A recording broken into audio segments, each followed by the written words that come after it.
साल की सेवा पूरी करके सेवानिवृत्त हो रहे हैं, तो इनके साथ जो मैंने समय बिताया है उसका कुछ अनुभव मैं आपको शेयर करूंगा।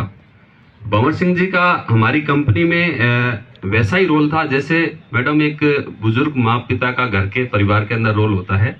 जैसे वो घर की चौकी पर बैठे रहते हैं तो एक सबको ऐसा लगता है कि हाँ भाई बूढ़िया बैठे हैं, ठीक है। तो थोड़ा शंका रहता है हर आदमी को, और अपने भी क्या है कि समय पे ज्यादा रात को देर किए घर से पहुंच जाते हैं, घर से निकलते हैं तो पूछा जाता है अभी कब वापस आएगा।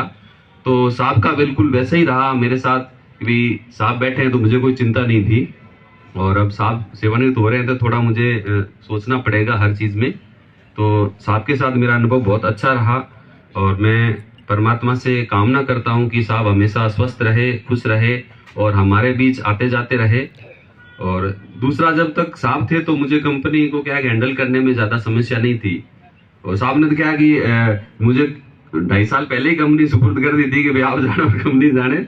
लेकिन फिर भी जैसे कई बार छोटी मोटी समस्या आती थी तो मैं साहब को कहता, और साहब आके थोड़ा पाना कर देते थे, तो वो 2 महीने तक ठीक ठाक चलता। तो साहब से निवेदन है कि सर आते जाते रहिए वापस भी, और अपना अनुभव जो हमें दिया है वो हमेशा देते रहे। धन्यवाद।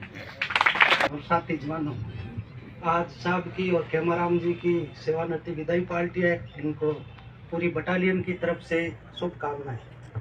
सगा संबंधी मीत जन, सगा संबंधी मीत जन, सुख में मिले अनेक, भीड़ पड़ा दुख बांट ले, 100 लाखन में एक।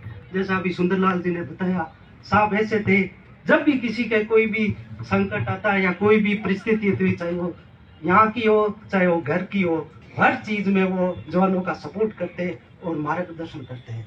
हम पूरे थर्ड आरएसी परिवार की तरफ से इनके स्वास्थ्य की कामना करते हैं, आगे का जीवन अपने परिवार में सुख में से बिताए। धन्यवाद। खेमाराम जी, आप सभी को, दोनों को और आपके परिवारजन को सभी को बहुत बहुत शुभकामनाएं। और हम आशा करते हैं और ईश्वर से प्रार्थना करते रहेंगे कि आप दोनों जिस तरह से अब तक स्वस्थ थे और खुश थे और एक्टिव थे, आगे भी इसी तरह से एक्टिव रहें, खुश रहें, मस्त रहें। और मैं जवानों से कहना चाहूँगी